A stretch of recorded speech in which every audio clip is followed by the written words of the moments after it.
Hi everyone, welcome back to 21st Century Literature subject.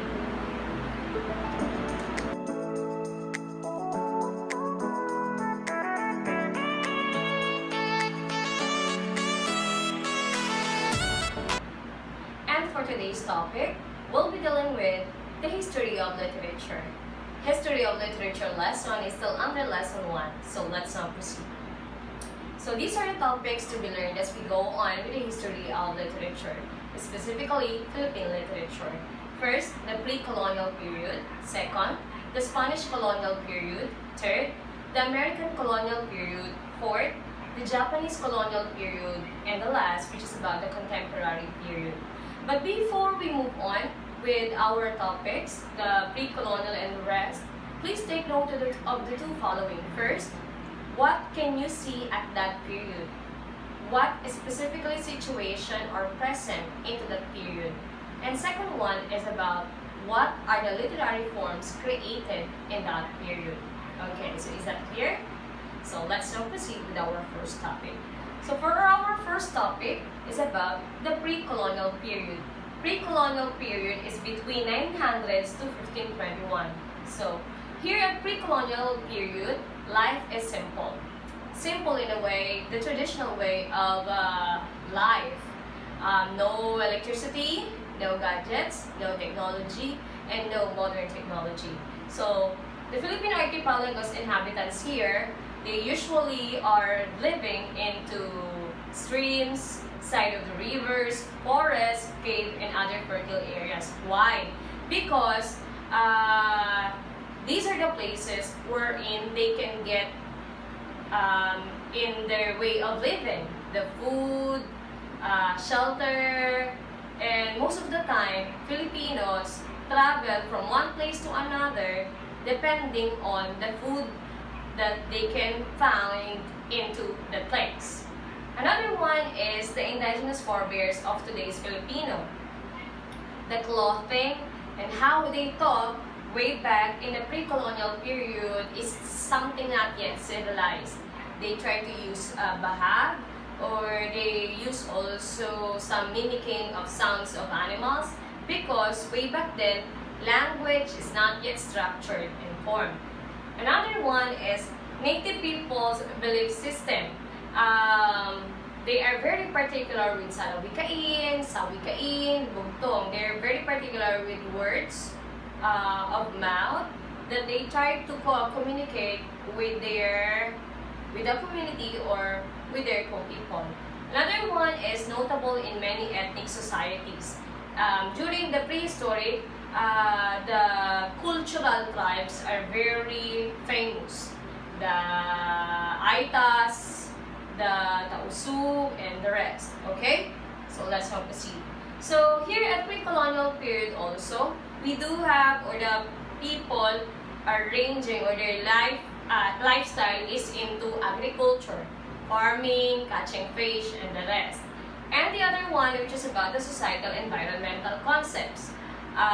The specific societal concepts that they do have is the governing system is governed by the datus, while the environmental concept is about they are very particular with taking care of the environment. Another one is spiritual beliefs. They do worship the moon, the stars, the caves, the mountains, the rivers, the plants, and trees, because they are not yet influenced by other religions. So they only believe with Bathala. They only believe with the nature. So those are the things that they do worship. Another one for the system of writing used way back in the pre-colonial period is about the baybayin as the system of writing, and for the letters, which is about alipata. So here at pre-colonial literature, we do have two literary forms, the oral literature and the written literature. So let's now proceed. For oral literature under pre-colonial period, we do have chant or kanta. Chant or kanta are definitely the songs sung by our tribal groups, like our Marianne of Oriental Mindoro, and these chants or songs are their songs when they want to chill out, when they do have tribal ceremony, when they want to make ligaw to the women. So these are chant. And most of the time, chants or kanta are being encrypted to our famous movie, like the horror movies that we have here in the Philippines. So let's now move on. Another oral literature that we have is balagtasan. Balagtasan is a Filipino form of debate done in verses. And we know that the father of balagtasan is Francisco Balagtas. Usually, we try to weigh the logical thinking or the intelligence of men through the balagtasan. Next one, under also written literature, is we do have the riddles or bugtong. Riddles or bugtong are effective ways to inculcate the ability of logical thinking of a child. Like, andyan na si kaka, pabuka-buka ko. Or the hari, wearing lots of clothes, which is about sampayan. We do have also epigrams or salawikain. Salawikain reflects the hidden meaning through the good lines that provides good values. For example, pag maikli ang kumot, matuto ka mamaluktot, which entails about being thrifty. So, another one is about the poems or tanaga. Poems or tanaga are common forms of poetry which has a different structure or quatrain with 7 syllables. Poems or tanaga are being delivered by these Filipino people way back in the pre-colonial because that's their way of expression. That's their way of communicating to people. Okay? So I think that would be all for the pre-colonial literature. This time we'll now be moving to Spanish colonial period or literature. Here at Spanish colonial period, we are invaded for 333 years. Imagine that long. And here also at Spanish colonial period, we are influenced by Catholicism and Christianity through Magellan's expedition. And here also, cruelty of the Spaniards are being presented, wherein because of the cruelty, we try to fight for our freedom that makes Filipinos revolt. And also, since we do lack of rights here, ilustrados and men have only the opportunities of studying and being into education. So, pag mga babae, pangbahay lang. So, ang mga lalaki ang into education. Okay? So let's now move on. So these are the literary influences during Spanish colonization. We do have the Christian doctrine or Doctrina Christiana, the first book ever printed in the Philippines in 1593 by the Dominican Press. Another one, we do have also the Libro de Lengua Tagala by Fernando Bagong Banta. These are the Tagalog translation to the Spanish lines, still the superiority of the Spanish language. We do have also here the Passion, and I know you're very familiar with this one because we try to use this one and try to experience this one whenever it's Holy Week. Okay? And here, Filipino writers in Spanish became conscious for the search for freedom. That's why the Passion, which talks about rebellious writing style, also identified by Marcelo Ixchel Pilar. The Passion dapat ipag-alab ng puso.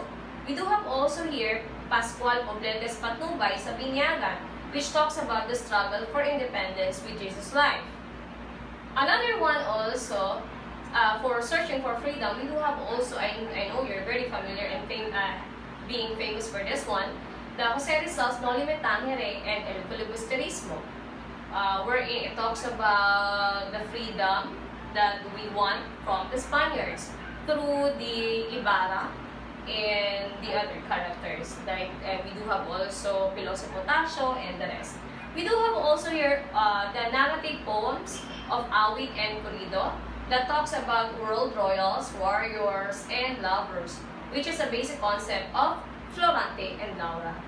Another one which is about Comedia. Comedia is the Francisco Baltasar's Florante and Laura embodied the concept of colonization and oppression, which gave voice to their revolutionary action towards freedom. So, That's it for the Spanish colonization. Let's now proceed with the American colonial period. American colonial period is between 1898 to 1945.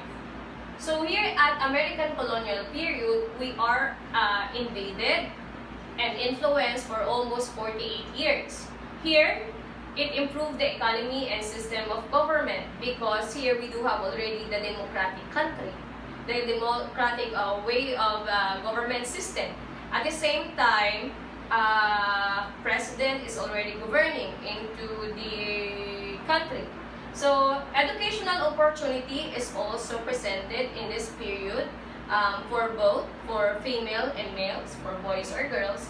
And also, Filipinos were denied, though meron pa ring oppression in the case of the rights of Filipinos, and at the same time, the opportunity given to the Filipinos. So, like this one, like Filipinos were denied of employment, and white people are being or given more rights than us. So, here also, at the American colonial period, there's no trust for Filipinos. Okay? So, under this also, we do have Philippine literature in Spanish was starting to lose its track on the first decade. The poems of Fernando Maria Guerrero, Rizalidas, Balmores, and many others discuss revolution and sentiments for patriotism and reform prove that Philippine literature was used to claim freedom from the colonizers. And actually, the Americans bought us from the Spaniards through I think the Treaty of Paris, wherein Americans bought 3 countries to be colonized. Okay?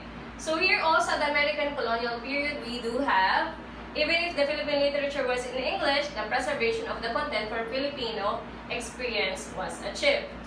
And here also, short story writers in English, like Manuel Argilia, was one of the foundations of the Philippine literature way back in this time. And the Zarzuela too. Okay? So I think that would be all for the American colonization.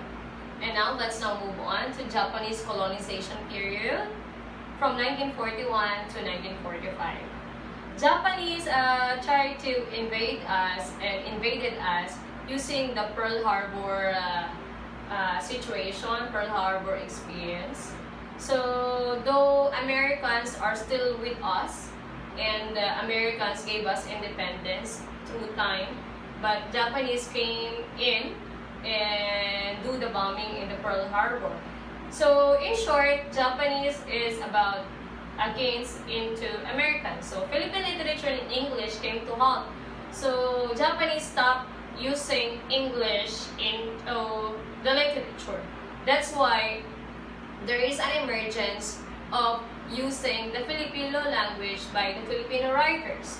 So English writers turned into Filipino writers, Liwayway to Ishiwara, and Filipinos wrote plays, poems, short stories, and the common topics that they do have are the nationalism, country love, life in the barrios, and then faith, religion, and the arts. So we do have 3 years of invasion from with Japanese colonial period. Our Filipinos experienced the Bataan Death March. Bataan Death March, I think, from Tarlac. I'm not very particular with the place. Wherein I think lots of towns are being marched by the Filipinos, and also the Filipinos experienced being into starving, pain, difficulties, and women become prostitutes way back into the Japanese era. And Filipinos are forced into labor. So these are the types of literature emerged during this period. We do have the poem, which comprise of haiku, tanaga, and then karaniwang anyo. Haiku, 17 syllables, and then tanaga, each line had 17 syllables, and then karaniwang anyo were in usual common for poetry. We do have also here the Filipino drama, Filipino short story, and then Filipino literature in English. Okay? We do have here the famous playwriters, Hernandez, Rodrigo, Del Mundo, and Balmaceda, who wrote the following? The Panday Pira, Pula sa Puti, Bulaga, Sino Ba Ako? And these are the famous short story writers: Badong Bakal, Pineda, Ginigindo, Arceo Ramos, N.B.M. Gonzalez, Lopez Lin, Perez, and Guzman. So, though the use of English is being banned, still writers push to write plays and short stories in English. So, one of them is Carlos P. Romulo, and the journalists, which include Salvador P. Lopez, Leon Maria Guerrero, Raul Manlapus, and the others. And now, let's now proceed to the contemporary period. This is between 1946 to present time, okay? So, let's now proceed. Here at contemporary period, we're going to be dealing with the following: period of activism, period of new society, period of Third Republic, and the return of the freedom. Okay, so imagine that here at contemporary period, since this is your time, lots of societal issues will be coming, or we're coming into the way of contemporary period. Exploitation, what else? Pangungurakot, and environmental issues. So lots of things or societal issues are into this contemporary period. So the state of literature here during this period is about what? Heart of the Islands, a collection of poems by Manuel Viray. Philippine Cross Section, a collection of prose and poetry. And we do have also prose and poems by Nick Joaquin. And the Philippine Writing by Agco Willie. And the Philippine Harvest by Amador Daguio. So here also, we do have the Horizons List, a collection of works by the Professor of Beauty, which is about short stories, essays, research papers, poem, and drama by Artemio. And we do have also Who Spoke of Courage in His Sleep by N.B.M. Gonzalez, Speak Not Speak Also by Pedroche, and other poets were Toribio Manio and Edith Alchempo and Jose Garcia Villa. So here at period of activism between 1970 and 1972 is about what? The youth became rebellious. They become activists, okay? So since they are activists, more of the way of how they write is also rebellious, using the campus newspapers, having rebellious emotions, and also the aristocratic writers develop awareness for the society, and they held pens and wrote on placards in red paint the equivalent of the word makibaka. Okay? So here also, at the period of activism, writing during the irreverence for the poor reached its peak during this period of the mass revolution. It's more of the freedom of the poor, the rights of the poor. So it was also during this period that bomba films that discredit our ways as Filipinos started to come out. Bomba films are bold movies. So here at this period, it became famous. Okay. Another one is the period of the New Society between 1972 to 1980. Here, Filipino poet during the period of the New Society has the themes and most poems dealt with patience, regarding of the native culture, customs, and the beauties of natures and surrounding. It's more of appreciation of environment. And another one is the play under the New Society is about led into reviving old plays and dramas. That's why here, every Holy Week here in Marinduque, we do have the repetition of play of Senaculo and the other folk plays, and the other also folk presentation. So, like the Tagalog Zarzuela, Senaculo, and the Embayoka of the Muslims. And also, we want to preserve our plays. That's why we want to reenact it again so that our future generations will still see it and eventually repeat it to the next generation and the rest. Okay? So, here also at the period of the New Society, we do have also already the radio and television. So, mga radio drama na tayo dito. Radio drama like Tia Deli. Okay? So, radio and television. So, stories are already presented into the radio. literaries are already presented into the television using films. Okay? We do have also here the Filipino films, the Pista ng Pelikulang Pilipino, Yearly Filipino Festival. And I think nowadays we do have some other festivals in terms of filming. So Maynila sa mga kuko ng liwanag. And usually, the films try to just reenact what is into the books and what is into the stories and what is into the products of our literary writers way back before. So, minsan Isang Gamo-Gamo by Nora Honor. And Ganito Kami Noon, Paano Kayo Ngayon by Christopher De Leon. And Insyang by Hilda Coronel. So, Agila by Fernando Paul Jr. So, as you see, here also, the story of our writers are more of fighting for freedom, also more of action movies like with Fernando Po Jr. and also more of dramatic. Because way back, Filipinos are very well known as being melodramatic. So that's why the interest of Filipinos way back then, they try to put it into the films and they try to put it into the stories, into their literary works. Because as what I have told you, with the meaning of literature, it just depicts on the significant human experience. Okay? So here also, wherein we talk about now the period of the Third Republic between 1981 to 1985, we do already have the Filipino poetry. Poems during this period of the Third Republic were romantic and revolutionary.